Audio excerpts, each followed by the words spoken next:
Erev Tov, bonsoir à toutes, à tous. On se retrouve pour le cours bimensuel, une semaine sur deux, avec le Rav Eli Kling. Et ce soir, tu vas nous parler de ces fameux Nun qui sont inversés et tu précèdes la paracha qui suit, puisqu'on va parler de la paracha de Be'alotra et du Aaron, Bechavod, Rav Kling. Ok, très bien. D'abord, c'est vrai qu'on se sent vachement plus en sécurité depuis qu'elle a parlé en anglais, hein, l'autre, qu'elle a dit, mais on se sent mieux.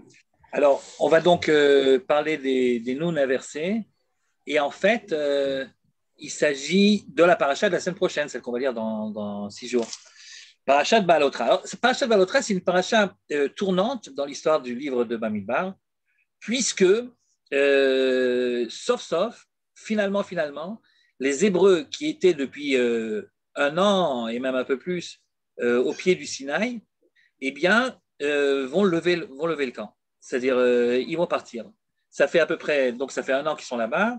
Ils ont eu le temps de recevoir la Torah, ils ont eu le temps de construire un Mishkan, ils ont eu le temps de se compter, et puis et de s'organiser par drapeau, par chevet, par tribu, etc. Et là, ben voilà, le moment est venu de partir. Et alors le texte de la paracha qui nous raconte ce moment donc bien précis, bien en fait historique, où les Hébreux quittent le Sinaï, eh bien, il est écrit comme ça dans le verset. Je vous le lis. Vayomer Moshe, Lechovav ben Reuel. Oui, alors là, c'est pas grave. Je lis quelques versets avant celui que vous avez en face des yeux, mais c'est pas grave. Et Johan, tu peux garder celui-là également dans l'écran. Vayomer Moshe Lechovav ben Reuel, Amidiani, Chotel Moshe, Nosim Anachno Lamakom. C'est-à-dire que Moshe va voir son beau-père, Yitro, qui s'appelle aussi Chovav, et puis il lui dit allez, c'est le moment, on va partir. Et là, bizarrement, Yitro dit ah bah non, si c'est non, franchement non. Si c'est pour aller en Israël, moi je préfère retourner chez moi. C'est très curieux parce que le Yitro, c'est quand même le bonhomme qui a laissé tomber. Vous savez qu'il avait il était très prestigieux. Il avait un grand job là-bas en tant que prêtre de tout Midian. Il a tout laissé tomber par amour du peuple. Tout d'un coup, au moment où Moshe lui dit bah, maintenant on va en Israël, il dit ah ben non, si c'est comme ça, qui est l'arti vel moladeti elech, je vais aller dans mon pays et dans ma patrie. Dans mon pays et dans ma patrie, ce qui rappelle évidemment Abraham qui lui a fait le sens inverse. Et alors, il y a toute une discussion entre Moshe et Yitro, mais tu ne vas pas nous laisser comme ça, on a besoin de toi, tu as besoin de nous, etc.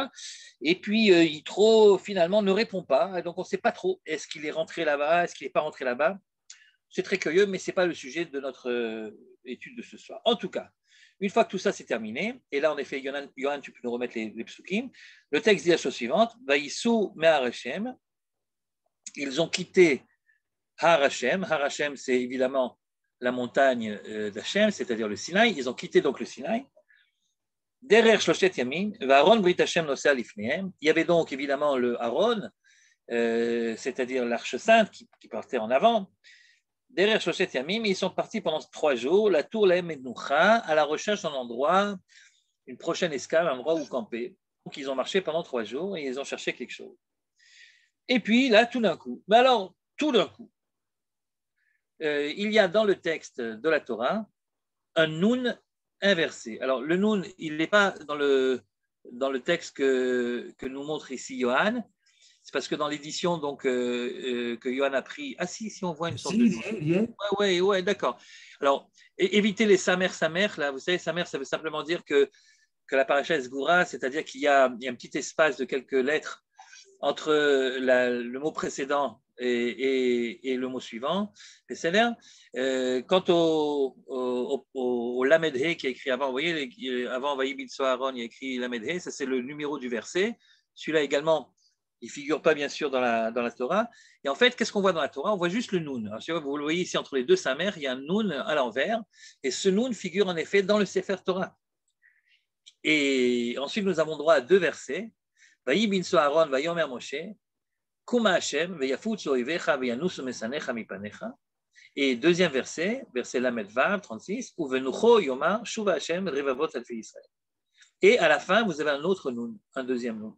Donc ce texte, qui comprend 2 versets, se trouve encadré, entouré de Nun à l'envers. Ce qui est très, très bizarre quand même, parce que parce que franchement, les nouns à l'envers, c'est pas ce qu'il y a de plus fréquent dans le texte de la Torah. On ne comprend pas très bien qu'est-ce qu'ils viennent faire là. En tout cas, qu'est-ce que dit le texte qui est à l'intérieur entre les deux nouns? Le texte dit, Vaï binso Aaron, lorsque l'arche sainte devait commencer à marcher, Vayomer Moshe, Moshe devait dire, Kuma Hashem, lève-toi Dieu, Veyafutsu oivecha, et que tes ennemis se dispersent, Veyanusu mesanecha mipanecha, que tes ennemis s'enfuient de devant toi. Une sorte de tfila qu'on devait dire, une sorte de tfila taderer, quoi. On va partir maintenant, eh bien, il faut partir de la manière la plus sûre possible. Uvnocho yomar, uvnocho, ça veut dire lorsque l'arche en question se reposait, c'est-à-dire qu'on avait trouvé finalement un endroit où s'arrêter, uvnocho yomar, alors à ce moment-là, il faudrait dire, c'est toujours Moshe qui doit parler, il doit dire, uvnocho yomar, shuva Hashem, revient Dieu, Revevot Alfei Israël, à l'intérieur, je suppose, parmi les dizaines de milliers de Bnei Israël. Donc il y avait en fait deux choses que Moshe devait dire, deux phrases. Une phrase qu'il devait dire au moment où le Aaron partait, c'est au moment où les Lévim portaient le Aaron, et c'était Kuma Hashem, lève-toi Dieu, et une deuxième phrase à l'opposé, lorsque le Aaron trouvait sa place, lorsque les Lévim s'arrêtaient, alors Moshe devait dire Shuv Hashem. Bien, fin du deuxième Noun, et ensuite on nous raconte des histoires terribles qui arrivent justement à au premier voyage, la première fois qu'il quitte donc le Sinaï. Et voilà ce que nous raconte le texte. Vayi ha'am kemit onenim ra be'ozne Hashem. Et une fois qu'ils sont partis, donc le peuple a commencé à se plaindre. Leit onen, c'est comme en hébreu aujourd'hui leit plonen. Le peuple a commencé à se plaindre. Ra, c'était mal vu. Be'ozne Hashem, mais c'était mal vu par Dieu lui-même. C'est-à-dire que les oreilles d'Hachem ont entendu quelque chose de pas bien. Et la vérité, on ne sait pas trop, nous-mêmes, on ne sait pas trop, parce que ce n'est pas explicite, on ne sait pas trop. Mais ce n'est pas seulement nous qui ne savons pas. Apparemment, Moshe aussi n'était pas au courant. C'est que Dieu qui a entendu. En tout cas, les gens se sont plaints. On ne sait pas exactement de quoi ils se sont plaints, mais ils se sont plaints. Vaishma Hachem, vous voyez, c'est Dieu qui a entendu. C'est Dieu qui écoute. Et alors, Vaïchar Apo, il s'est énervé, Vativ'ar Bam Esh Hachem, et comme il s'est énervé, figurez-vous qu'il y a un feu qui les a brûlés, les gens qui se plaignaient, quoi, les ronchonneurs. C'est vrai, non, mais c'est vrai, c'est agaçant, quoi. Les gens qui se plaignent, c'est agaçant. Donc, il y a un feu qui les brûle, très bien. Vatochal Biktsea Machane, et vers l'extrémité du Machane, donc ces gens-là qui se trouvaient sans doute, donc à la fin, à la traîne. Évidemment, quand tu te plains, en général, tu n'as pas envie d'avancer vite, donc tu traînes la jambe et donc tu es à la fin, donc Biktsea Machane. Là-bas, donc les gens ont été touchés. Et Vaïtzak Ha'am El Moshe, le peuple voyant ça, crie à Moshe en disant Hé Moshe, regarde ce qui se passe, il y a des gens qui brûlent là. Vaïtpalel Moshe al Hashem, Moshe, constatant les dégâts, prie. Vatishka Ha'esh, et en effet, le feu s'arrête. Vous avez remarqué que très rapidement, sans qu'on ait bien compris de quoi il s'agit, on ne sait pas sur quoi ils ont râlé, qui a râlé exactement, etc. Bon, mais en tout cas, il s'est passé quelque chose qu'on appellera plus tard la paracha des, justement, Mitonénim, la paracha des gens qui râlent, etc. Et cette paracha-là, elle répond à une structure qu'on va retrouver très très souvent dans les pérégrinations des Bnei Israël dans le désert, c'est-à-dire il y a une faute, en l'occurrence ici ils se plaignent, ensuite il y a une punition, en l'occurrence ici le feu, donc ensuite il y a un cri des Bnei Israël, une prière de Moshe qui intercède, et finalement la punition s'arrête. Et évidemment ça se termine toujours de la même façon, Vaïkra Shem HaMakom Haou, c'est Moshe qui donne ensuite un nom à l'endroit, et c'est toujours un nom très poétique comme vous allez le voir. Il appelle l'endroit Tav'era, qui veut dire incendie. C'est toujours très romantique, Tav'era. Pourquoi Tav'era? Eh bien, on s'en serait douté, qui ba'ara bam esh Hashem, puisque le feu de Dieu les a brûlés. Voilà donc un récit sympathique qui se passe juste après donc, que les Bnei Israël quittent le Sinaï. Donc, rappelons-nous, Moshe, après avoir prévenu son beau-père qu'il part, et son beau-père lui ayant dit qu'il n'avait pas l'intention de le suivre, très bien, il quitte, il au pluriel, donc le peuple quitte finalement la montagne de Dieu, Har Hashem, pour essayer de trouver un endroit où aller. Il part pour 3 jours.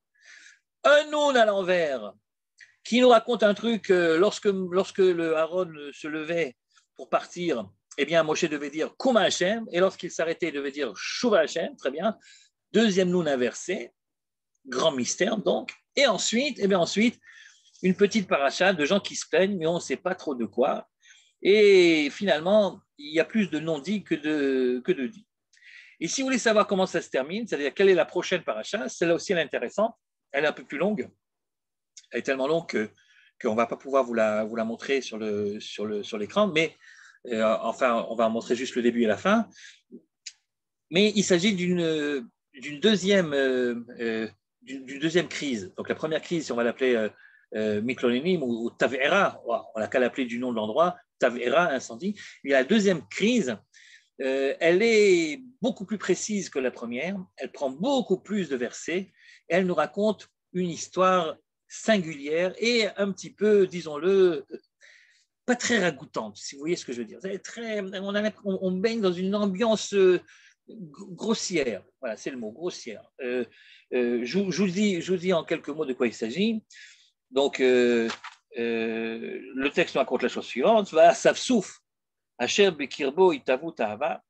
Les Asafsouf, c'est la mauvaise graine, les gens pas très bien éduqués, Asafsouf. Voilà. Les Arsim, on appelle ça en hébreu. Alors, le Asafsouf qui avait là-bas, Itavu Tahava, ils ont eu envie d'une envie. Ils ont eu envie d'une envie. De quelle envie? Bah, c'est pas écrit pour l'instant. En tout cas, ils ont envie d'une envie. Très bien. Vayashuvu veivku gam bnei Israël. Et ils ont réussi c'était contagieux cette envie de l'envie. Et finalement, ça a commencé par les Asafsouf, par le bas peuple, si vous voulez. Mais finalement, c'est tous les bnei Israël. Vayashuvu veivku gam bnei Israël. Les bnei Israël normaux qui ne sont pas Asafsouf, eux aussi, ils se sont mis à pleurer. Vayomru, et ils ont dit, 2 points, Mi ya achileinu basar. Qui donc va nous donner de la viande. Et donc, de là, tu apprends que l'envie qu'ils ont eue tout à l'heure, c'était l'envie de la viande. Ils voulaient un bon steak, tout simplement. Et donc, là, Sapsou va commencer à dire, et alors la viande, et la viande. Et puis finalement, c'est tout le peuple qui a dit, bah oui, c'est vrai, ça, où est la viande. Et là, ce que Yohann ne vous a pas montré parce que c'est trop long, je vous le dis en raccourci, ils ont commencé à se plaindre en rappelant les bienfaits de l'Égypte. Zachano et Tadaga, on se rappelle qu'on avait des poissons gratos en Égypte. C'est qu'ils ont la mémoire un petit peu sélective parce que, bon, c'est vrai qu'ils ne devaient pas payer pour les acheter, ces fameux poissons, mais enfin, ils payaient quand même suffisamment par leur dur labeur. Je vous rappelle qu'ils étaient esclaves quand même. Bon. Enfin bon. Alors, vous savez, quand on est parti, finalement, on oublie des trucs. Alors, Zachano et Tadaga, et alors, il y a une liste de choses qui ont l'air très appétissantes. On ne se rappelle pas seulement des poissons, on se rappelle des kishouim, des avatichim, des khatsir, des betsalim, des choumim.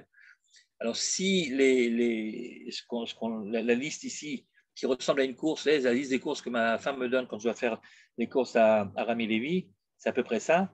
Alors, si les mots de la Torah correspondent aux mots qu'on utilise encore aujourd'hui en hébreu moderne, ça voudrait dire qu'il fallait qu'ils se rappellent des concombres, plutôt des courgettes, des pastèques, des ails, des oignons, vous voyez, bon. OK. Et vous allez me dire, mais alors, c'est vrai, quoi, s'ils n'ont pas de quoi manger, c'est normal qu'ils se plaignent, mais ce n'est pas qu'ils n'ont pas de quoi manger. Comme vous vous en rappelez, ils ont la manne. Ben justement, c'est ça qui les embête. Veratan afshenu yevesha. Et franchement, on a l'âme desséchée. Pourquoi? Ki en kol bilti el haman enenu. On n'a rien à part la manne et on en a en fait jusque-là de la manne. Là-dessus, il y a le bon Dieu qui fait une petite pub pour la manne, parce que la manne, c'est quand même une nourriture divine, quoi. Tous les matins, Dieu crée de la manne. Et ça tombe exactement le nombre qu'il faut, etc. Et il se casse quand même pour créer une nouvelle nourriture tous les matins. Et donc, comme ils viennent d'insulter un petit peu la manne, alors Dieu, qui est l'auteur du livre, n'est-ce pas, il prend la peine de faire une petite parenthèse de publicité pour la manne en disant que Ben, la manne, c'était très bien, en fait, la manne. Les gens, ils pouvaient en manger comme ils voulaient. On pouvait le griller, on pouvait le cuire, etc. C'était très bien. Puis ça avait un très bon goût, un goût de gâteau huileux, enfin, vous voyez, à la marocaine. Bon. Fin de la parenthèse. Donc, Dieu qui fait un petit peu de la pub pour sa manne qui vient d'être décriée. Et le texte reprend son histoire. Et alors, donc, on n'a que la manne, on a envie de viande. Ben, je sais pas, Moshe entend tout ça. Et il décide donc de parler à Dieu et puis de lui dire, écoute, j'en ai jusque-là. Quoi. Ils râlent tout le temps, je ne sais pas quoi faire avec eux. Bon, je ne suis pas responsable de ces gens-là. Je vois pourquoi c'est moi qui devrais prendre tout sur moi. Comme une nounou, vous avez dit, comme une nounou s'occuperait d'un bébé. Vous avez remarqué que même quand Moshe est en colère contre le peuple, ben, les images qu'il évoque sont encore des images où tu sens une certaine innocence du peuple. Parce que quand il dit comme une nounou avec un bébé, bon, évidemment, il en a marre du peuple. Mais enfin, il les traite quand même de gens qui ne sont pas très conscients de ce qu'ils font et donc il ne faut pas non plus s'énerver de trop. Enfin, en tout cas, lui, il en a jusque-là. Naïn li abassar, d'où c'est que j'aurais tellement de viande? La tête les cholamazé qui à là il est mort, ils veulent de la viande, ils veulent de la viande, mais j'ai pas de viande. Et puis je peux pas tout seul, je veux pas tout seul. Donc il dit que premièrement il sait pas comment faire, deuxièmement il est tout seul, et Dieu lui répond sur les deux points. Il lui dit écoute, sur le fait que tu es tout seul, bah, il t'a qu'à nommer des gens qui vont t'aider, et donc il lui donne des conseils pour nommer des gens, très bien. Quant au problème immédiat, ils ont besoin de viande et il n'y a pas de viande. Alors Dieu dit à Moshe, je saute quelques versets, Dieu dit à Moshe, quant au peuple, tu leur diras de se préparer pour demain, et ils vont manger de la viande. Puisqu'ils vont de la viande, ils veulent la viande, ils en auront. Puisque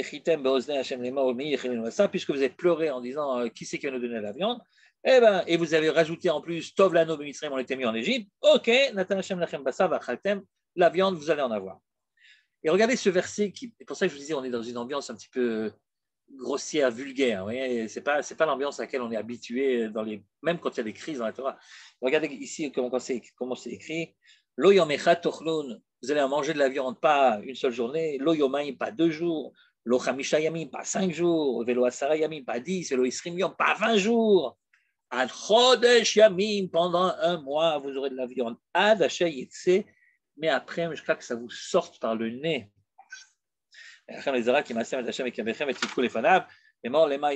vous avez osé dire pourquoi est-ce qu'on est sorti d'Égypte, et bien vous allez en avoir de la viande, ça va vous sortir par le nez. Et Moshe de dire à Dieu, mais enfin, t'es marrant, pendant un mois, tu veux leur donner de la viande, mais d'où? Moi, j'ai pas de viande pour un mois, c'est impossible, ils sont 600 000. Est-ce que tu aurais oublié qu'ils sont 600 000? Moshe, cherche-moi les fraglis, ils sont 600 000, où c'est que je vais trouver de la viande? Est-ce que je vais prendre tous les poissons de la mer? Est-ce que je vais prendre tous les volatiles? Et Dieu dit, mais qu'est-ce que tu crois? Je ne suis pas capable, je suis capable. Et en effet, il y aura à ce moment-là des cailles qui vont arriver, des cailles, quoi, voilà, qui vont arriver. Et il y en aura tout autour du Machané, tout autour du campement. Et nous dit le texte, les gens, voyant ça, ils se sont précipités et le jour et la nuit, et ils ont pris tout ce qu'ils pouvaient. Tout ce qu'ils pouvaient, ils ont pris. Celui qui a pris le moins, il a pris 10 fois trop. Et alors, ils ont commencé à faire la shrita tout autour de la machane, tout autour du campement, pour ces fameuses cailles.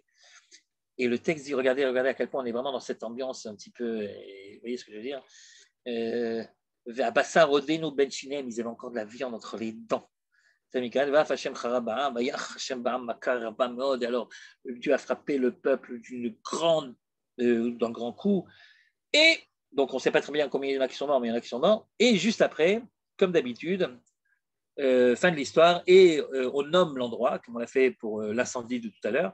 Cette fois-ci, on lui donne un autre nom, très romantique également, Vaikra Hashem Hakomahu, et Moshe appelle le nom de l'endroit Kivrot Atahava, les tombeaux du désir, les tombeaux du désir. C'est joli ça, les tombeaux du désir. Pourquoi les tombeaux du désir? Kisham Kavro et Ta'am Amitamim, puisque c'est là qu'on a enterré tous les morts qui ont commencé, qui font partie de cette histoire de ceux qui désiraient, vous vous rappelez, ceux qui désiraient des désirs.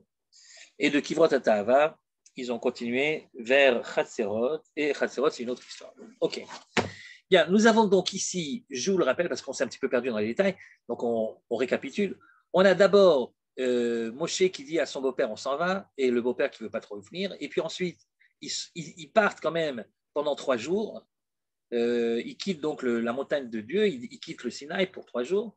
Ensuite, il y a un Noun à l'envers, et puis ensuite, il y a un Noun à l'envers, et entre les deux Nouns, il y a un truc, une sorte de formalité que Moshe devrait dire. Chaque fois que le Aaron se lève, il faut dire Kuma Hashem, lève-toi Dieu, et chaque fois qu'il s'arrête, il faut dire Shuva Hashem. Et puis après le Noun, il y a 2 histoires. Une histoire très, très rapide et une histoire beaucoup plus longue. L'histoire très rapide, c'est l'histoire de la Tav'era, de l'incendie. Les gens se plaignent, on ne sait pas trop pourquoi. Il y a du feu et puis il y en a qui meurent. Et puis voilà. Et ensuite, une longue histoire de gens qui en ont marre de la manne, ils veulent de la viande. Alors, de la viande. Alors finalement, je lui dis, tu veux de la viande, tu auras de la viande, pas un jour, pas 2 jours. Un mois, je crois que ça te sort par le nez. En effet, ça leur sort par le nez. Ils meurent avec la viande dans les dents. Ils en prennent beaucoup trop. Voilà, c'est un truc. On pourra en faire un film, en fait. C'est un film assez peu ragoûtant. Vous voyez, et puis, on appelle l'endroit donc Kivrot Atahava. Voilà donc la structure de ce que nous sommes amenés à lire ce Shabbat.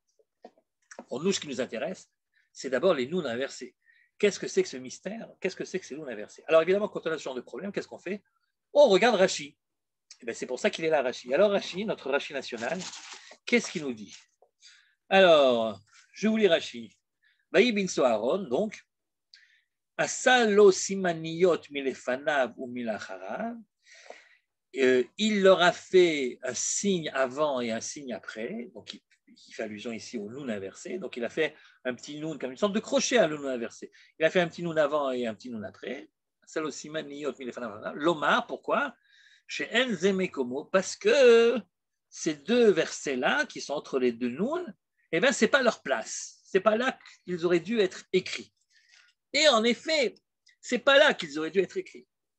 Parce que bien avant, et dans la paracha de la semaine qu'on a lu Shabbat, donc hier, et même encore avant, on nous raconte dans le détail quelle est la procédure lorsque le campement doit se lever et marcher pour aller dans un autre endroit. Et c'est raconté avec grande précision. À quel moment on sonne des trompettes pour annoncer que tout le monde doit regagner sa place, sa tente, avec sa tribu, etc. Les Lévim, quelle partie des Lévim doit commencer à démonter le Mishkan, qui part en premier, qui part en deuxième, qui part en troisième. Enfin, tout ça est extrêmement bien organisé. Et c'est là-bas, certainement, quand on parle des premiers drapeaux, du deuxième drapeau, etc., c'est là-bas qu'on aurait dû dire, et Moshe, chaque fois que le Aaron commençait à bouger, c'est-à-dire que les Lévim portaient le Aaron, l'arche sainte, Moshe devait dire Kuma Hashem.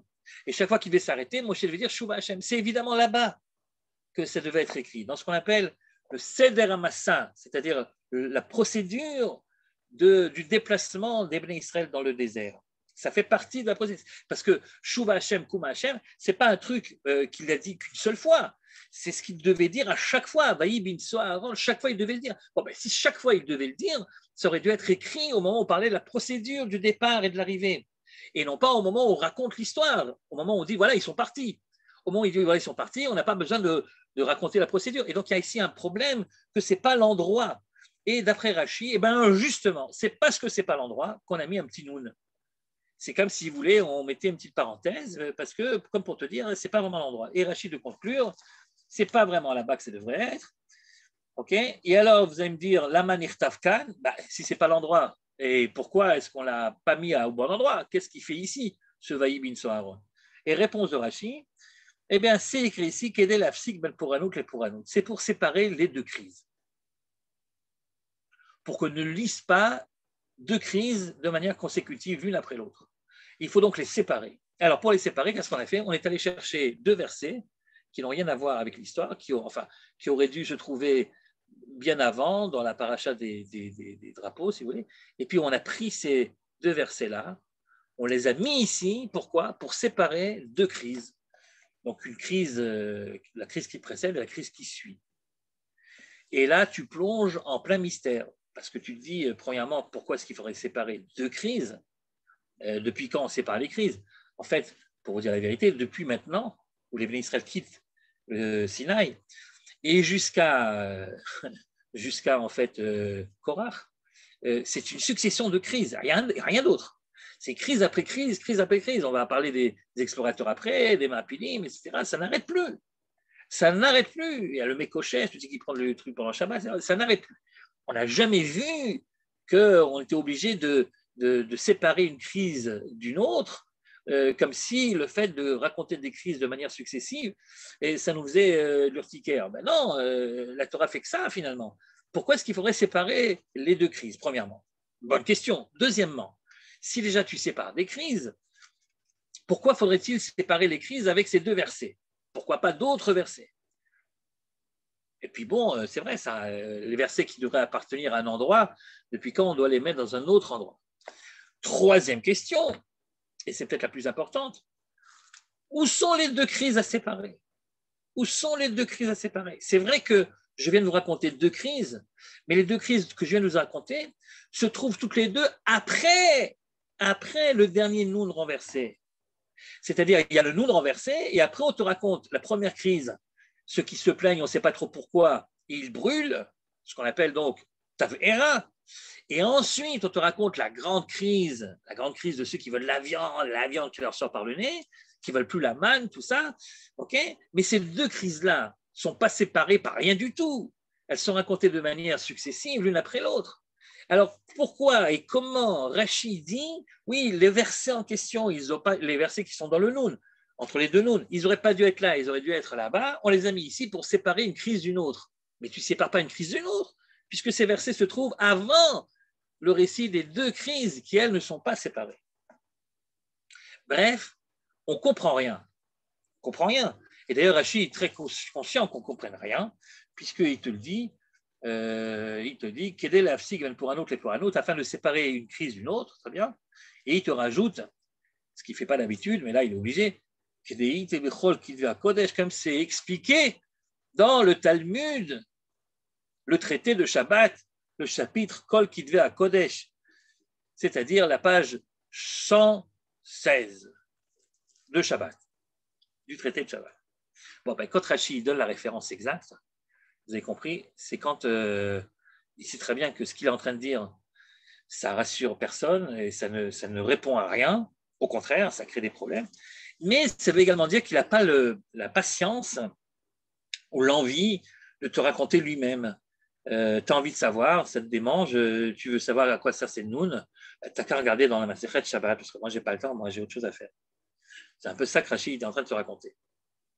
En fait, tu pourrais dire à Rachid, mais si tu n'as pas l'intention de nous raconter réellement pourquoi il y a deux Noun, alors pourquoi tu commences à poser la question pourquoi il y a deux Noun? Mais parce que les deux Noun sont tellement visibles que le lecteur ne peut pas s'empêcher de dire, mais enfin, qu'est-ce que font ces deux Noun ici? Pourquoi il y a deux Noun? Et en fait, le but de Rachid, c'est simplement de te dire, t'inquiète pas mon vieux, on y a pensé, on en parle dans le Talmud. En gros, on veut te dire que ces deux versets qui ne sont pas à leur place et qu'on a mis ici, voilà, c'est ça qu'on veut te dire. Maintenant, si tu veux comprendre le pourquoi du comment, etc., bon, ben, tu n'as qu'à regarder dans le Talmud. Donc, c'est une histoire. Rachid le dit pour nous rassurer un petit peu, pour nous tranquilliser un petit peu, mais pas pour nous donner toute l'histoire, parce qu'en effet, elle est apparemment trop longue. Alors, nous, comme nous sommes de bons élèves, qu'est-ce que nous faisons? Eh bien, nous allons voir dans le Talmud de Shabbat, là-bas, qu'est-ce que le Talmud raconte que Rachid n'a pas développé. Alors, qu'est-ce que dit le Talmud?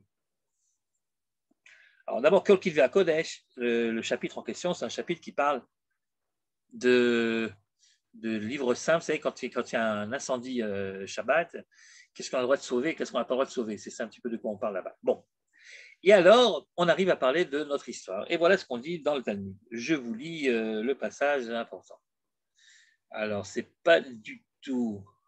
Si, c'est ça. Oh, oui, c'est ça.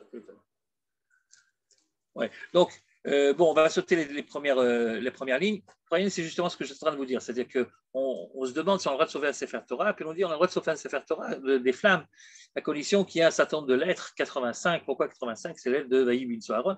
On va y revenir là-dessus, ce n'est pas important pour nous. Regardez la suite. Le texte nous dit la chose suivante. On va regarder un petit peu plus haut, là. Tu es passé trop tôt à la suite. Tanou Rabanan, nos maîtres ont enseigné, c'est un petit peu plus haut, Vaï bin Soa, Aaron, Vayom et Moshe, Parasha Zu, Asalo, Akadosh, Varu, Simaniot, Minemalta, Olemala. Donc, Dieu, il a mis des simaniot, il a mis des petits nouns, vous voyez, avant, en haut et en bas, c'est-à-dire avant et après. Pourquoi? Parce que ce n'est pas leur endroit, parce que ce n'est pas leur place habituelle. Ce n'est pas là qu'ils auraient dû être, ces deux versets. Donc ça, c'est ce que Rachid nous avait enseigné. Il le tire en effet de cette Gemara. Et alors, ici, la Gemara explique où est-ce que ça devrait être et pourquoi est-ce qu'on les a mis ici. Alors, Shen Zemekoma, parce que ce n'est pas donc leur droit. Rabbi Omer et Rabbi Uda Anassi dit ce n'est pas à cause de ça qu'il y a des petites nouns. Alors, Rabbi donne une autre explication que Rashi sur place, là-bas dans le Chumash, il n'avait pas amené. La deuxième explication de Rabbi, elle est encore plus curieuse que la première. Rabbi dit, Rabbi Uda Anassi, ce n'est pas n'importe qui, il dit la chose suivante, l'homme Hashem Ouzé, ce n'est pas à cause de ça. Et là, mipne chez Sefer Chashuv bifne atzmo.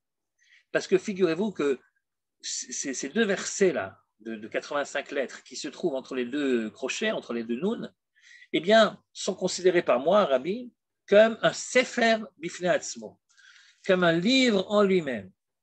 Il y aurait donc non pas 5 livres de la Torah, Bereshit, Shmot, Vayikra, Bamidbar et Devarim, mais d'après Rabbi Uda Anassi, il y aurait 7 livres. Bereshit, Shmot, Vayikra, Bamidbar, première partie, jusqu'au premier noun renversé, Vaï bin Soharon, qui se trouve entre les deux nouns et qui a un Sefer en lui-même, nous sommes à 5. Bamidbar, deuxième partie, depuis la fin du deuxième noun jusqu'à la fin du livre de Bamidbar. Et enfin, Devarim, 7e livre. Il y aurait donc non pas 5 Chumashim, 5 livres de Moshe, mais 7, figurez-vous. Et Vaï bin Soharon, ce serait un livre pour lui-même. Et là, tu te dis, mais pourquoi ce serait un livre pour lui-même? Qu'est-ce qu'il y a dans ce texte de tellement important que ça correspond à un Chumash en lui-même? On essayait en fait de résoudre les quelques questions qu'on s'était posées, 3 petites questions qu'on avait au départ, et plus on approfondit l'histoire, et plus on s'aperçoit que c'est très mystérieux tout ça. Alors, il y a donc 2 explications, une que Rashi avait rapportée, et l'autre de Rabbi Uda Anassi. Celle que Rashi avait rapportée et que la Gemara rapporte également, c'est donc que ces 2 versets ne sont pas au bon endroit, et c'est pour ça qu'on met des petits crochets pour te montrer que ce n'est pas au bon endroit. Et enfin, Rabbi Uda Anassi qui dit, mais pas du tout, c'est au bon endroit, sauf que c'est un livre en lui-même, et c'est pour ça qu'on l'encadre de 2 crochets. Bon, très bien. Suite du Talmud. Kemal Azlahad, Amar Rabbi Shmuel, Bar Nachman, Amar Rabbi Yonatan, Chatzva Amoudé Shiva, Elou Shiva Sifret Torah, Keman Kerebi. La Gemara dit, maintenant qu'il a dit ça, Rabbi, et qu'il y aurait donc 7 livres et non pas seulement 5, ça tombe bien parce qu'il y avait un enseignement qu'on ne savait pas trop d'où ça sortait et qui disait à propos du verset de Michelet que la Chochma d'Hachem, elle reposait sur 7 Amoudim, sur 7 piliers. Et on avait dit, c'est quoi les 7 piliers? C'est les 7 Sifret Torah, les 7 Rumashim. Et les gens se demandaient, mais c'est quoi ces 7 Rumashim? Maintenant, voilà, on a une réponse. Les 7 Rumashim, ce serait donc les 7 donc, qu'on vient de citer avec Vaï bin Soharon, qui se trouve être un Chumash en lui-même. Donc, si vous voulez, le livre de Bamidbar sera divisé en 3 livres. Ok, très bien, parfait.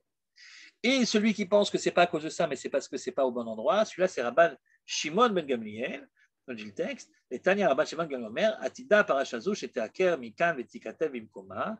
Un jour viendra, dit Rashbag, dit Rabban Shimon ben Gamliel, un jour viendra où ces 2 versets-là, eh bien, on les reprendra de là où ils sont maintenant et on les remettra à leur bonne place, à leur bon endroit. Moi qui croyais que le Sefer Torah, il était immuable, vous voyez, eh bien non, finalement, on vient d'apprendre qu'à l'époque messianique, je suppose que c'est à l'époque messianique, ces 2 versets, on les remettra au bon endroit. Pour l'instant, en tout cas, ils sont là. Velama Katvakan, et pourquoi est-ce qu'ils sont là? Et pourquoi jusqu'à l'époque messianique, pourquoi est-ce qu'ils sont là? Velama Katvakan, afin de séparer les 2 crises, la première et la deuxième. Par exemple, ce que Rachid nous disait, ça vient pour séparer les 2 crises. Oui, mais on s'était posé la question, mais les 2 crises, il n'y en a pas. Les 2 crises, il y en a, oui, mais il y en a après le dernier noun et non pas une avant et une après 2 crises. Alors, voici ce que dit le Talmud. Pour Anout Shnia, Mahi. C'est quoi la deuxième crise? La deuxième crise, c'est celle des gens qui se plaignent. C'est les mitflonénim. C'est ceux qui se plaignent et puis t'avéra. Puis après, il y a eu un incendie, on les a brûlés. Ça, c'est la deuxième crise. Celle qui est écrite après le Noun. Le deuxième Noun. Ok, d'accord, mais la première crise, elle est où alors? Eh bien, la première crise, figurez-vous, c'est, vous vous rappelez de ce qui se passait juste avant, après l'histoire de Yitro, il y avait écrit que le peuple avait voyagé pour 3 jours. Et le texte disait, Vaïssou, Mehar Hashem, ils ont quitté la montagne de Dieu. Eh bien, c'est de ça qu'on parle. C'est une crise voilée. On n'explique pas exactement tout dans le texte, mais c'est une crise. Le fait qu'il y ait écrit Vaïssou, Mehar Hashem, c'est une crise. Ça veut dire quoi, c'est une crise? Eh bien, le texte ne dit pas vraiment. Amar Abrahama Bar Hanina, chez Sarou Machor Hashem, en tout cas, si on dit qu'ils ont quitté la montagne de Dieu, c'est donc qu'ils ont fait quelque chose qu'ils n'auraient pas dû faire. Ce n'est pas précis qu'est-ce qu'ils ont fait, ouais. Mais il y aurait donc une crise avant. Ils soumètent à Hachem, ils ont quitté la montagne de Dieu, une crise après, ils se sont plaints, et il fallait séparer les deux crises. Donc, on est de plus en plus,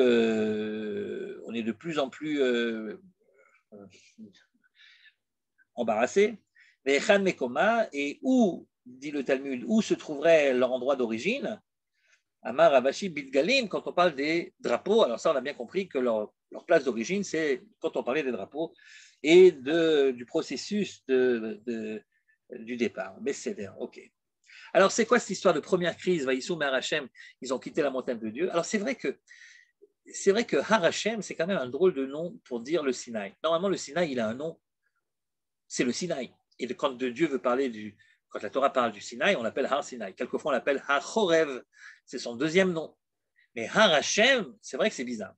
Har Hashem, la montagne de Dieu. Pourquoi donc, justement, au moment où il quitte le Sinaï, tout d'un coup, on appellerait le Sinaï la montagne de Dieu? Alors, Tosfot, c'est un commentaire donc, de la Gemara.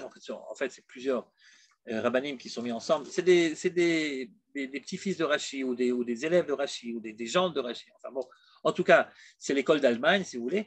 Et ces gens-là, donc, commentent de temps en temps régulièrement des passages du Talmud. Et là, à propos de cela, à propos de cette Pouranout Rishona, Pouranout Shina, qu'est-ce qu'ils disent? Ils disent la chose suivante. Ils disent que, figurez-vous, qu'au moment où Moshe annonce au peuple que le moment est venu de quitter le Sinaï, et bien, vous savez ce qui s'est passé? Il s'est passé comme lorsque vous sonnez la sonnerie de la fin du cours dans une école. Vous avez déjà vu ce qui se passe quand vous sonnez la fin du cours? Eh bien, le prof, il a beau être au milieu de sa phrase, dès que la sonnerie retentit, c'est dans toutes les écoles du monde pareil, tous les élèves se lèvent d'un seul saut, ferment les bouquins, et en moins de temps qu'il n'en faut au prof pour dire rendez-vous la semaine prochaine ou rendez-vous demain, les élèves sont déjà tous dehors dans la cour de récréation avec leur cartable sur le dos. Parce que les gens, quand on leur dit l'école est finie, eh bien, c'est la fête. Okay? Et entre nous, ce n'est pas seulement les gosses, mais c'est les adultes aussi. Moi, j'ai eu l'occasion d'étudier avec des profs c'était des cours qu'on faisait à la fac de Jérusalem. Ça s'appelait Moré Mourim. C'est des cours qu'on donnait aux profs. C'est-à-dire, en fait, c'est les profs qui formaient les profs, quoi. Mais des profs qui étaient déjà en exercice, mais qui recevaient donc des cours pour être de meilleurs profs encore. Et bien, il suffisait qu'on annonce la fin du cours. Eh bien, ces profs, qui étaient des profs qui connaissaient ça de l'intérieur, eh bien, ils avaient exactement la même réaction que leurs élèves. Dès que la fin du cours arrivait, hop, ils étaient tous partis. Le prof des profs n'avait même pas le temps de terminer sa phrase. Apparemment, il y a quelque chose comme ça d'instinctif chez l'homme, que lorsque la récré arrive, tout le monde est dehors. Eh bien, le Vaïssou Mehar Hashem, d'après Tosfot, c'est ça. C'est que dès que Moshe leur a dit, les enfants, on va partir, le moment est venu de lever le camp et on va quitter le Sinaï, tout d'un coup, ils étaient tous dehors. Plus personne ne l'écoutait. Alors regardez le Tosfot, parce que dans les mots c'est très sympathique. On va sauter les 3 premières lignes où il parle de Rashi, on va arriver à ce que lui il pense. En fait, la deuxième ligne, Vomeri, Den Ireli, voilà. Et là, pour un autre Rishona, c'est quoi la première crise? C'est ce qui est écrit dans le Midrash, c'était Vaïssou. Chez Nassou Mehar Hashem, ils ont quitté la montagne du Sinaï, Nassou Mehar Sinaï, pendant 3 jours. כתינוק היוצא מבית הספר, שבורח לו והולך לו, כך היו בורחים מהר סיני. Comme des gosses qui quittent l'école, ainsi ils sont partis en courant du Sinaï, d'accord? Et un Sinaï, ils sont partis pendant 3 jours, ils ont tellement couru qu'ils ne sont pas arrêtés avant 3 jours. Et fiche l'amdou arbet Torah. Et pourquoi est-ce qu'ils voulaient absolument partir?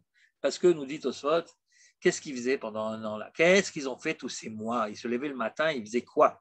Bon, d'accord, ils rangeaient la tente, mais c'est là très bien, ils prenaient le petit-déj, et puis après, ils faisaient quoi? Et bien après, toute la journée dans le désert, devant le Sinaï, qu'est-ce que je fais? Ben, tu étudies la Torah. Il y avait des shurim de Torah tout le temps. Moshe enseignait aux Kohanim, ensuite aux Zkenim, et les gens étaient là, et ils allaient d'un shiur à un autre. Alors, les shurim, c'est bien joli. 1 jour, 2 jours, 3 jours, 1 mois, 2 mois. Mais combien déjà on peut étudier la Torah? Et donc, d'après Tosfot, c'est quoi le problème de Vaïssou Ma'ar Hashem? C'est quoi cette crise, cette première crise de laquelle on parle dans notre texte? C'est que dès qu'on leur a dit c'est terminé l'école, dès qu'on leur a dit on s'en va, ils sont partis en courant parce qu'ils en avaient marre d'étudier la Torah. Shilemdu Arbe Torah Besinaï, Amar Akadosh Baruch Hu. Et alors à ce moment-là, Dieu a dit ok, comme il y a une première crise, ils ont quitté en courant le Sinaï et qu'il y a une deuxième crise ensuite, ils se sont plaints, on ne sait pas trop de quoi, mais enfin ils se sont plaints, eh bien il fallait absolument séparer les 2 crises et on a mis Vaï bin Soharon entre les deux pour séparer les 2 crises. Bon, on y voit un petit peu plus clair, mais on est encore dans le brouillard parce qu'on ne comprend pas pourquoi il faut absolument séparer cette soi-disant première crise avec la deuxième, la crise des gosses qui quittent le Sinaï avec celle de ceux qui se plaignent pour je ne sais pas trop exactement quoi. Et puis, bon, on a bien compris que ce n'est pas un principe de séparer les crises, par principe. Après, nous avons la crise, la dernière, donc la troisième finalement, la crise du Asaf Souf, la crise de la viande, qui, elle, n'est séparée par rien du tout de celle qui le précède, l'histoire de Tavera. Donc finalement, on avance, mais on avance petit à petit. On n'avance pas vraiment. Et avant de vous donner l'explication, parce qu'il est déjà très tard, il est déjà 10h15, donc avant de vous donner l'explication, il faut encore compliquer un petit peu les choses, si vous avez encore un petit peu de patience pour compliquer la chose. Regardez ce que dit Rashi. Alors Rashi, non pas Rashi dans le Chumash, mais Rashi dans le Talmud. Parce que vous voyez, Rashi, je ne sais pas comment il a fait pour avoir le temps de faire tout ça, mais Rashi, en fait, a commenté non seulement le Chumash, mais il a commenté également le Talmud. Et quel commentaire! Et là, Rashi sur le Talmud dit la chose suivante. À propos de Vaïssou, Mechoré Hachem, le fait qu'ils ont quitté le Sinaï, c'est comme s'ils avaient quitté Dieu lui-même. Rashi ne donne pas l'explication de Tosfot qu'il s'agit d'un gosse qui part en courant. Non, Rashi dit autre chose. Et ce que dit Rashi, ça complique un petit peu. Betor Shlosha Yamim le Massam, pendant ces 3 jours-là où ils sont partis, It'avu Asaf Souf Ta'ava. Eh bien, c'est la mauvaise graine, c'est le Asaf Souf qui a commencé à désirer du désir, les Itrahem à la Bassar, qui a réclamé de la viande, qui était Imrod Bakadosh Baruch Hu. Tout ça, c'est un prétexte pour se révolter contre Dieu. Donc, qu'est-ce que dit Rashi? Rashi dit que le Vaïssou Ma'ar Hashem, ils ont quitté la montagne de Dieu, qui a écrit avant le premier Nun renversé. En fait, c'est déjà une allusion à la dernière crise, celle du bassar, celle de la viande qui restait entre les dents, etc. Et là, on ne comprend pas pourquoi est-ce que Rashi nous parle tout d'un coup du Asaf Souf alors que le texte n'en parle pas. Vaïssou Ma'ar Hashem, ils ont quitté la montagne de Dieu. Pourquoi Rashi ne dit pas ce que dit Tosfot, c'est-à-dire le Midrash qui raconte qu'ils sont partis en courant comme un gosse quitte l'école? Pourquoi compliquer les choses en disant que dès qu'ils sont partis, en fait, ils pensaient déjà à la viande, alors que l'histoire de la viande, ça va nous être raconté bien après. Donc j'espère que je ne vous ai pas trop embrouillé avec tout ça. J'espère que vous avez encore dans la tête la structure de le plan de notre étude et de ce qui se passe dans le Chumash. Mais en tout cas, vous avez ici un Rashi qui demande à lui-même une explication. Pourquoi mêler tout à coup la Asaf Souf? D'ailleurs, le Ramban, dans son commentaire sur la Torah, Rabbi Moshe ben Nachman, c'est l'espagnol, eh bien, qui adore Rashi. Alors Ramban, il adore Rashi, mais là, il dit, je ne comprends pas pourquoi Rashi il ramène l'histoire du Asaf Souf, alors que l'Asaf Souf vient bien plus tard, enfin, il n'y a pas de raison. Et puis il dit, je ne sais pas, peut-être que Rashi pensait que lorsqu'ils ont quitté le Sinaï, Déjà, ils ont pensé à la viande, même s'ils ne l'ont pas encore dit, et ils le diront un peu plus tard, et c'est donc raconté un peu plus tard, mais déjà, dès le départ, ils ont pensé à la viande. Une fois que le Ramban il a dit ça, il dit, écoute, je dis ça pour essayer de comprendre Rashi, mais franchement, je ne comprends pas. En tam, en les etam, vereach, il n'y a ni goût ni odeur. L'explication de Rashi, elle n'a ni goût ni odeur. C'est-à-dire, il n'y a pas de raison de mélanger tout à coup le asafsouf, laisse-le tranquille, il est à la fin, pourquoi tu le mets au début? Voilà ce que dit le Ramban. Si vous voulez, nous sommes en présence d'une attaque concertée, espagnole, hispano-allemande, puisque vous avez Tosfot, qui sont donc des Allemands, des Juifs allemands, et qui disent que ce que dit Rachid, c'est pas normal. C'est certainement, ils ont quitté le Sinaï comme des gosses qui fuient l'école. Et vous avez la même idée qui est reprise avec force par le Ramban, par l'espagnol, et qui dit oui, en effet, ils ont raison, Tosfot. Il n'y a pas de raison de dire que la première crise, c'est la crise du Asafsouf. Donc, on a une attaque conjointe hispano-allemande contre notre rachis national français. Donc, mon sang de français ne fait qu'un tour. Quand je vois que et les Espagnols et les Allemands, c'est-à-dire les Sfaradim et les Ashkenazim, se mettent ensemble contre le pauvre français qui est Rachi, ah ben, il faut essayer de le défendre. Il faut faire quelque chose. Qu'est-ce que Rachi veut dire? Bon, alors écoutez, on n'a pas tellement de temps de tout raconter, mais si un jour vous avez l'occasion de lire Rachi sur cette paracha du Asafsouf, cette manne là, qui les embête et qui veulent de la viande, vous verrez que Rachi, depuis le départ, ne gobe pas cette idée que ce qui leur manque, c'est vraiment de la viande. Et il remarque, Rachi, tous les petits détails de formulation qui montrent que finalement, les Hébreux, ce n'est pas la viande qui leur manque. La viande, c'est ce qu'ils disent parce qu'ils n'osent pas dire la vérité. Et la vérité, c'est que ce qui leur manque, ce qui les étouffe, c'est de ne pas pouvoir se livrer au plaisir de la chair, mais pas de la chair de la viande, mais de la chair des relations intimes. Voilà ce que pense Rachi. Et il a plein d'allusions là-dessus. Par exemple, cette histoire de, on se souvient des poissons, Rachi dit les poissons. C'est une explication, si vous voulez, à la Freud. Vous voyez, c'est des mots qui leur échappent, vous voyez, des lapsus significatifs. Le poisson, tout le monde sait que le poisson, c'est l'animal qui se reproduit. C'est ça qui les embête. C'est le fait que Dieu ait légiféré la méthode de reproduction des êtres humains. Quand est-ce qu'on a le droit et avec qui on a le droit et avec qui on n'a pas le droit, etc. Et ça les embête. Deuxième allusion, c'est écrit dans le texte, ils ont pleuré par famille. Par famille? Ça veut dire quoi, ça, pleurer par famille? C'est pour des histoires de famille qu'ils ont pleuré. C'est parce que tout d'un coup, les choses étaient dans leur intimité, n'étaient plus ce qu'eux, ils auraient voulu qu'ils soient. Ça c'est interdit, ça c'est permis. On ne leur avait pas dit tout ça. On ne leur avait pas dit quand ils ont dit on fera d'abord et on essaiera de comprendre après. On ne leur avait pas dit que Dieu allait mettre son grain de sel jusque dans leur chambre à coucher. Zachanu et Adaga, on se souvient des poissons qu'on mangeait chinam en Égypte, qu'on mangeait gratuitement en Égypte. Chinam, dit Rashi. Mina mitzvot chinam. Libérés de toute contrainte. La viande, en fait, ne leur manquait pas. Ils avaient, quand ils sont sortis d'Égypte, ils sont sortis avec du bétail également. Ils avaient donc de la viande. S'ils avaient vraiment voulu le steak, ils auraient pu prendre le steak. Seulement, le steak n'est qu'un prétexte. C'est pas le steak. C'est la possibilité de vivre comme on a envie et surtout dans le domaine des relations sexuelles. C'est ça qui les embête beaucoup. Et pour Rachi, tout ça, c'est une manière de se révolter contre Dieu. Non pas qu'il s'agit d'un peuple de débauchés qui veulent absolument pouvoir aller avec n'importe qui, n'importe comment. Non, mais ils voudraient bien que sur ce domaine-là, on leur fasse confiance. On n'est pas des sauvages. Laisse-nous vivre comme on a envie et on saura vivre normalement. Tu peux nous donner des lois de la cacheroute, tu peux nous donner des lois de Shabbat, mais pourquoi tu rentres dans ces problèmes intimes? Tu ne nous fais pas confiance. Quoi, on ne sait pas qu'on n'a pas le droit de coucher avec sa sœur, tu es obligé de nous le dire, ça. Mais laisse-nous vivre. En fait, quand ils disent on en a marre de la manne, je vais vous expliquer ce qui s'est passé d'après Rachi. En fait, Rachi, il est d'accord avec Ramban et avec Tosfot. Il est d'accord. Quand il y a écrit Vaïsou Marachem, ils ont quitté la montagne de Dieu, ça veut dire qu'ils sont partis en vitesse, en courant. Sauf que Rachid, il explique ce que ça veut dire. Pourquoi ils sont partis en vitesse, en courant? Pas parce que l'étude de la Torah leur pesait, mais parce qu'ils avaient l'impression d'étouffer devant le Sinaï. Ils sortaient le matin de leur tente, qu'est-ce qu'ils voyaient? Le Sinaï.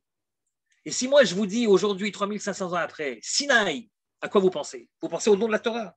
Alors à plus forte raison, à l'époque, par ceux qui l'ont vécu eux-mêmes, ils sortent le matin, ils ouvrent la tente, la porte de la tente, qu'est-ce qu'ils voient? Ils voient le Sinaï. Et en voyant le Sinaï, qu'est-ce qu'ils voient? La caméra. Dieu qui les regarde. Dieu qui les étouffe en les regardant. Comment on appelle ça? Achagadol, le grand frère. Ouais, c'est-à-dire, ils sont de rien du tout. Ils étouffent sur la caméra qui est braquée sur eux tout le temps. Et alors, quand on leur dit, allez, on s'en va, allez, on s'en va. Allez, on s'en va, on laisse Dieu et son Sinaï très, très loin. Et on part d'une traite, faire 3 jours de marche s'il le faut, histoire que le Sinaï, on ne l'ait plus devant les yeux. Ce n'est pas les mitzvot en général qui nous embêtent. C'est le fait qu'on ne nous fasse pas confiance. Et en particulier dans les mitzvot qui sont les mitzvot d'intimité.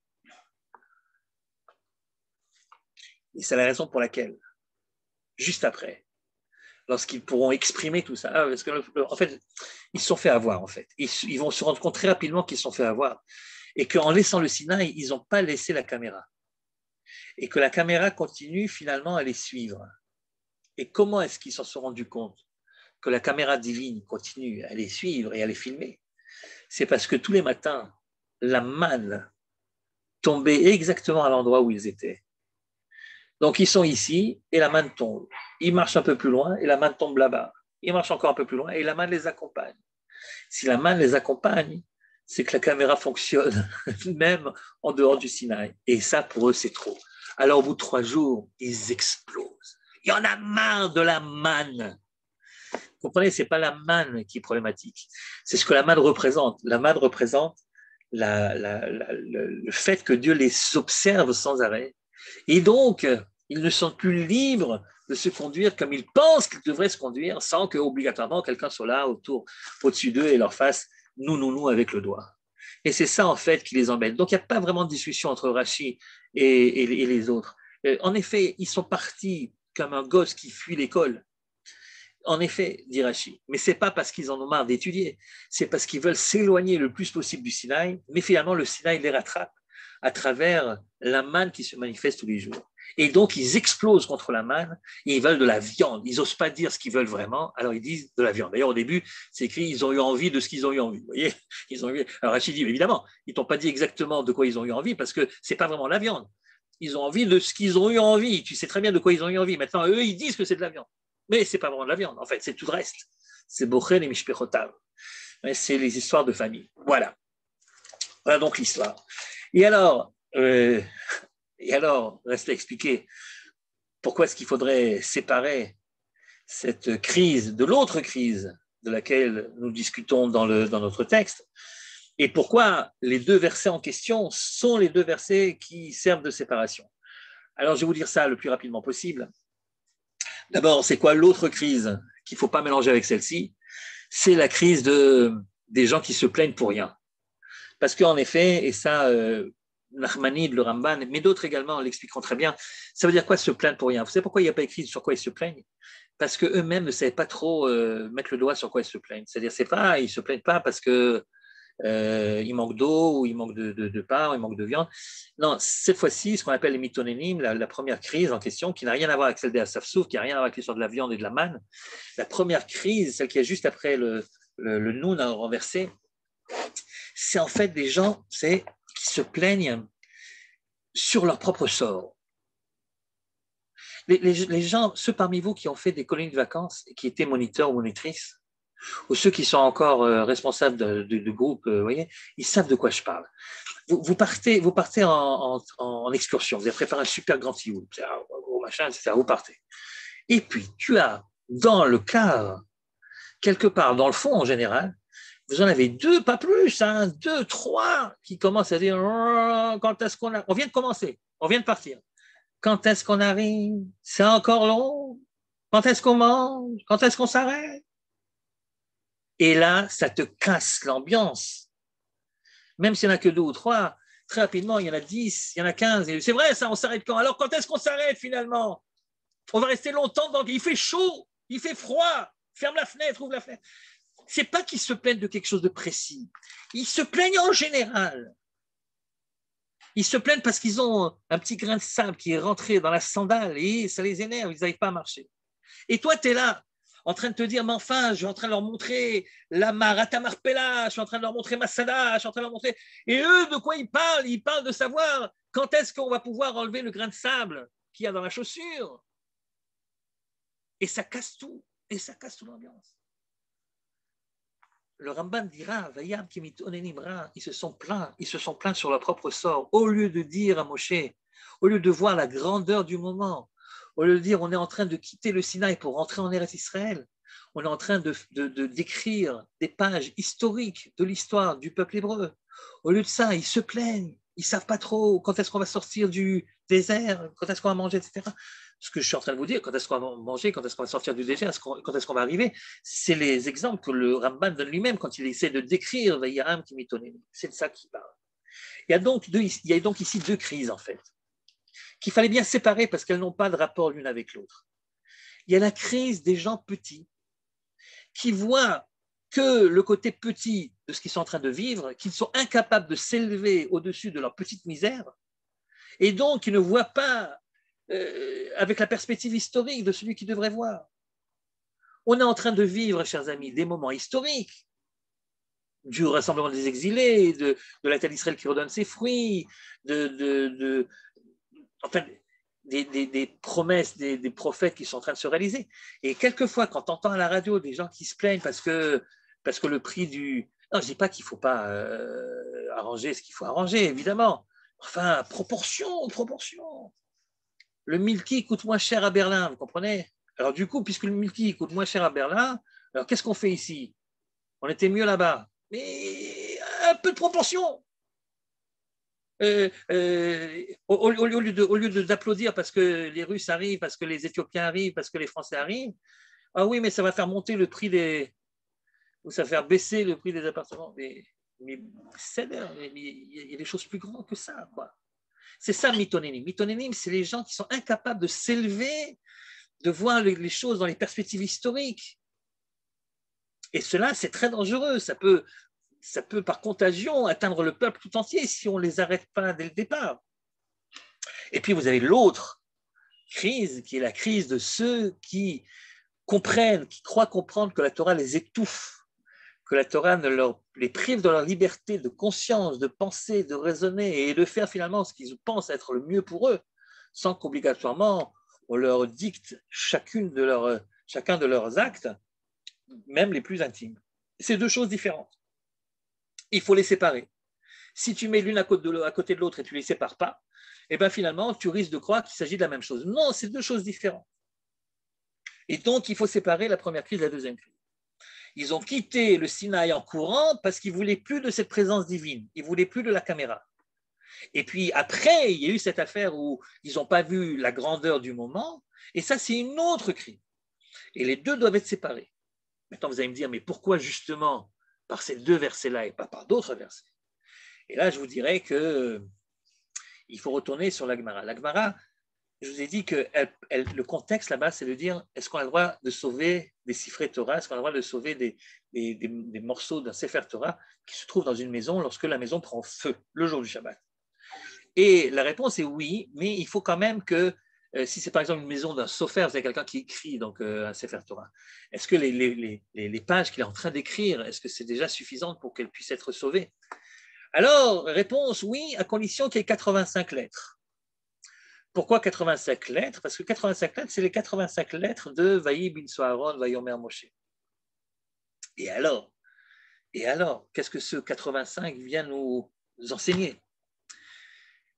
Écoutez bien, lorsque lorsque l'arche partait, Moshe devait dire Kuma Hashem, lève-toi Dieu.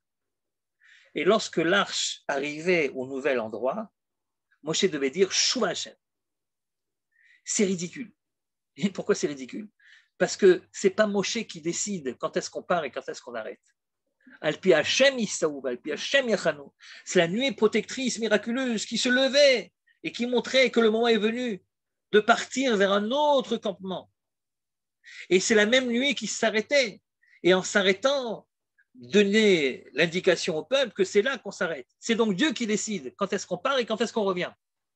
Alors qu'est-ce que ça veut dire que Moshe se lève tout d'un coup et il dit « Lève-toi Dieu », mais il s'est déjà levé. Ou après il doit dire « Reviens », mais il s'est déjà revenu. C'est lui qui a décidé qu'il revenait. Pourquoi toi tu dois parler? Moshe représente ici la Torah Sheba'al Peh. C'est-à-dire, non pas la Torah Shebirtav, mais la Torah Sheba'al Peh. La Torah Shebirtav, ce sont la loi écrite qui est immuable. La Torah Sheba'al Peh, c'est quelque chose qui change et qui évolue au fur et à mesure que le temps passe.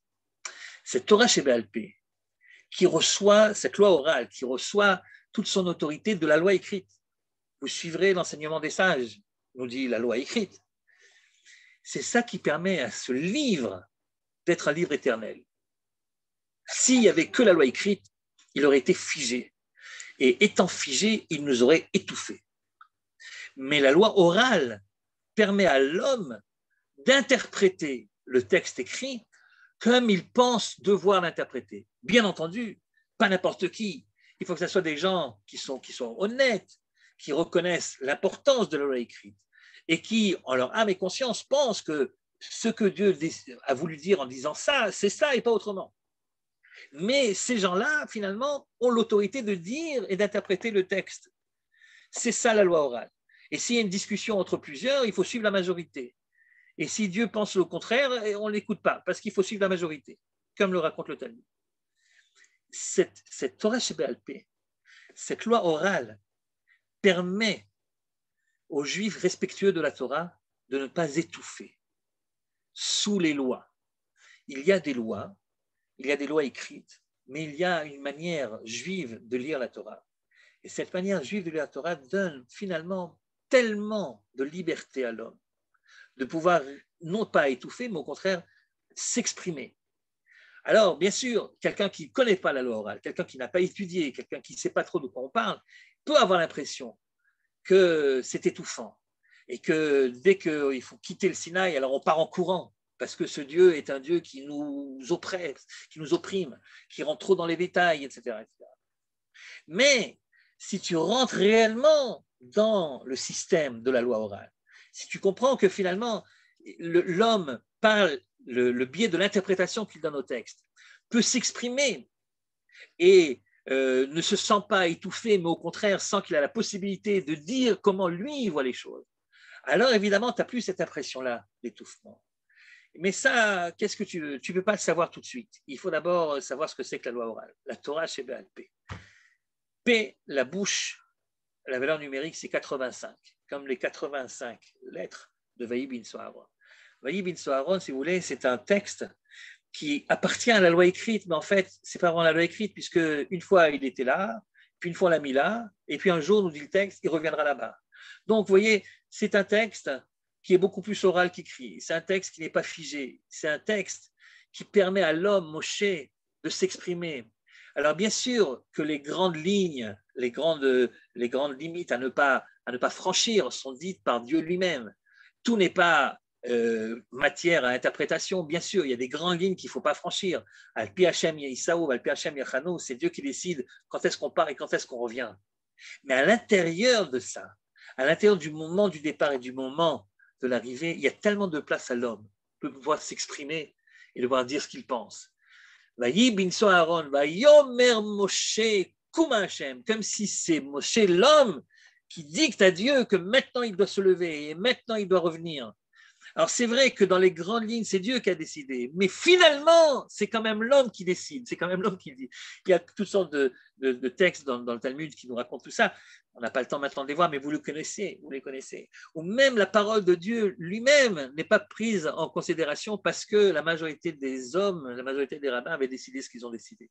Cette liberté incroyable d'interpréter les textes, qui est donnée donc au monde de l'homme, au monde des sages, c'est ça qui permet finalement de ne pas se sentir opprimé par la manne qui tombe tous les matins. C'est-à-dire, ce que les Béné Israël ne peuvent pas, à ce stade-là, comprendre, c'est que malgré la loi écrite, il y a quand même une possibilité de se sentir libre, de se sentir libre d'exprimer son opinion et d'essayer même de la faire valoir. Et tout ça, évidemment, ça se prend avec le temps. Mais à leur époque, lorsqu'ils sont sortis du Sinaï, la seule chose qu'ils pensaient, c'est de partir, de courir le plus vite possible et de laisser Dieu de l'autre côté. Et c'est seulement en voyant la manne tomber qu'ils se sont compris qu'ils ont fait une erreur et que Dieu les rattrapait. Si seulement ils avaient su le secret des nouns renversés, si seulement ils avaient su que Vayi binso Aaron, Vayomer Moshe, ou Venocho Yomar, que même si c'est Dieu qui décide quand se lever et quand revenir, c'est quand même l'homme qui, à l'intérieur de ses limites, a la possibilité de dire ce qu'il a envie de dire et d'interpréter comme il a envie d'interpréter, sans doute qu'il n'aurait pas eu ce sentiment d'être opprimé par l'œil de Dieu qui n'arrête pas de les suivre. La Hashgacha d'Hachem n'est pas faite pour nous opprimer, elle est faite pour nous accompagner avec beaucoup de bienveillance en nous laissant à nous le soin d'interpréter les textes sacrés. Voilà le secret des nouns renversés. Je voudrais poser une question. Il y a quelque chose qui me gêne. Pourquoi appeler le fait de partir du Har Sinaï comme étant une pouranout? En quoi ça constitue une pouranout? Pouranout, c'est quelque chose c'est un genre de punition, c'est quelque chose de... Dans le texte du Talmud, pouranout, ça ne veut pas dire punition, ça veut dire crise, ça veut dire problème. C'est pas pouranout, si vous traduisez pouranout par punition, ça veut dire qu'ils doivent recevoir des coups à cause de ça. Mais alors d'abord, premièrement, d'après Rashi, puisque la première pouranout, c'est en fait à Sapsouf, c'est en fait la dernière, et donc il y a quand même une punition, même avec la première. Mais même si on ne va pas d'après Rashi, même si on va d'après le Ramban, que en fait il s'agit simplement d'être parti en courant du Sinaï, mais ils n'ont pas été punis à cause de ça, même si tu dis ça, ça s'appelle quand même pouranout, parce que pouranout, dans le monde de Chazal, quand on parle des pouranouyot qui avaient lieu dans le Sinaï, pendant toute la traversée du Sinaï, ça veut dire des crises qui ont été provoquées par Israël, mais pas obligatoirement sanctionnées par Dieu à chaque fois. Certaines oui, mais certaines non. Ça s'appelle quand même pouranout. Razak, merci beaucoup, Rafling, c'était passionnant. Une question, où passe la limite dans cette interprétation de la Torah écrite? C'est-à-dire, bon, évidemment, il y a des choses, la limite est assez loin. D'abord, dans le monde de la pensée, la limite est très très loin. C'est-à-dire, vous savez qu'il y a même des discussions pour savoir est-ce qu'il y a, bichlal, des choses auxquelles on devrait croire quand on est juif, quand on est un bon juif. Est-ce qu'il y a des principes de foi? Le fait que nous en connaissons 13 par Maïmonide, ça a été très controversé. Peut-être qu'il y en a, peut-être qu'il n'y en a pas. Et peut-être qu'il y en a d'autres que celles qui ont été écrites, parce qu'il y en a moins aussi. C'est-à-dire, au niveau de la pensée, c'est très, très vaste. Il y a évidemment des choses qui sont du domaine de la picorsout, c'est-à-dire que si un juif croit à ça, ben, il n'est plus vraiment à l'intérieur de la Keila des Ma'aminim, etc. Mais c'est très, très, très, très vague. C'est très, très, très, très loin. Et finalement, on peut être un grand mystique, et être un très bon juif, comme on peut être quelqu'un qui ne supporte pas la mystique et très rationaliste et un très, très bon juif aussi, et on peut être rambamiste, on peut mettre voilà, et tout ça à partir du moment où on sait que le judaïsme met l'accent sur la pratique beaucoup plus que sur la pensée. Donc à partir du moment où on pratique les mitzvot, finalement l'interprétation qu'on donne sur le sens des mitzvot peut être très très très large, et c'est ça en fait ce qui nous permet de ne pas nous sentir opprimés par une pensée qui voudrait s'imposer à nous. C'est ça la liberté, ça c'est dans le monde de la pensée. Dans le monde de l'action également. Alors évidemment, une fois que la halakha a été fixée, elle a été fixée. Mais avant qu'elle ne soit fixée, il y a tellement de possibilités de l'interpréter, de penser qu'il faudrait peut-être plutôt faire comme ça ou comme ça, au nom des principes de la Torah. Mais devant un monde qui est en perpétuelle évolution, alors la Torah nous donne des principes par lesquels on peut interpréter la nouvelle situation et l'adapter à notre manière de vivre. Et c'est ce qui fait que la Torah devient réellement quelque chose qu'on peut vivre sans que ce soit un truc qui nous semble complètement anachronique, complètement déconnecté du monde de la réalité. Alors vous allez me dire, il faut aussi il faut que les rabbins aient suffisamment de courage pour aller jusqu'au bout de leurs interprétations. Alors là, évidemment, on touche à un autre problème. Est-ce qu'aujourd'hui, on a autant de courage qu'à l'époque dans le monde rabbinique pour prendre pour donner les interprétations qu'il faut donner. Ça, c'est un long sujet, c'est un grave sujet. On pourrait peut-être en parler un jour, mais mon avis à moi, c'est que la réforme du judaïsme, qui date de l'Allemagne de l'époque, du XIXe siècle, a eu comme l'un des effets les plus graves de la réforme, c'est qu'elle a pratiquement réussi à figer la halakha orthodoxe.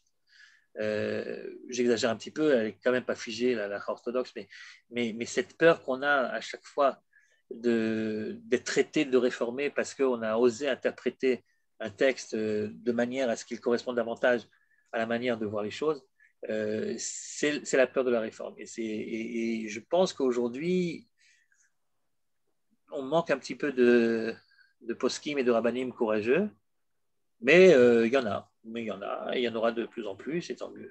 Voilà. En tout cas, la liberté qu'on a de l'interprétation, et c'est à la fois dans le monde de la pensée et même dans le monde de la pratique, il faut juste avoir le cran pour retrouver dans la halakha les principes qui permettent d'adapter la Torah immuable à la réalité en perpétuelle mutation. Est-ce que c'est pas aussi parce qu'on n'a pas de Sanhedrin Oui, absolument, vous avez raison, c'est aussi à cause de ça. Et vous savez pourquoi on n'a pas de Sanhedrin? Il n'y a rien qui empêche un Sanhedrin, en fait. Et même pour certains, c'est une obligation. À partir du moment où on est retourné chez nous, c'est une obligation de nommer un Sanhedrin. La seule raison, la vraie raison pour laquelle il n'y a pas de Sanhedrin, c'est que les rabbins sont incapables de se mettre d'accord sur qui fera partie du Sanhedrin. C'est ça la vraie raison. C'est-à-dire, si lui il est, moi je ne viens pas. Lui il ne devrait pas y être, ça c'est sûr. C'est plutôt lui. Et alors évidemment, on ne va pas aller bien loin à cause de ça. Et c'est en effet une grande honte du peuple juif d'être revenu avec. Aujourd'hui, c'est qu'il y a pratiquement un juif sur deux qui vit ici. Donc on est revenu à 50% du peuple est là et on n'est pas capable de créer un Sanhedrin qui prendrait. Et Dieu sait s'il y a du travail à faire et s'il y a des décisions importantes à prendre sur toutes sortes de domaines. C'est vraiment pas le sujet de ce soir, mais enfin voilà. Et c'est vrai, vous avez raison, on peut regretter qu'il n'y ait pas de Sanhedrin. On n'arrive déjà pas à faire une Knesset. Oui, mais enfin bon, la Knesset, c'est un petit peu normal qu'on n'y arrive pas. C'est autre chose. On arrive à faire des Knesset. Knesset, on arrive. C'est le gouvernement qu'on n'arrive pas. Enfin bon, on ne va pas faire de la politique non plus. On n'est pas là pour ça. Merci, Rav. Jacques, voilà, merci à tous. Et à bientôt. Merci beaucoup. Il y avait une question, Jacques? Merci beaucoup, Shavuot Tov. Shavuot Metsuyan.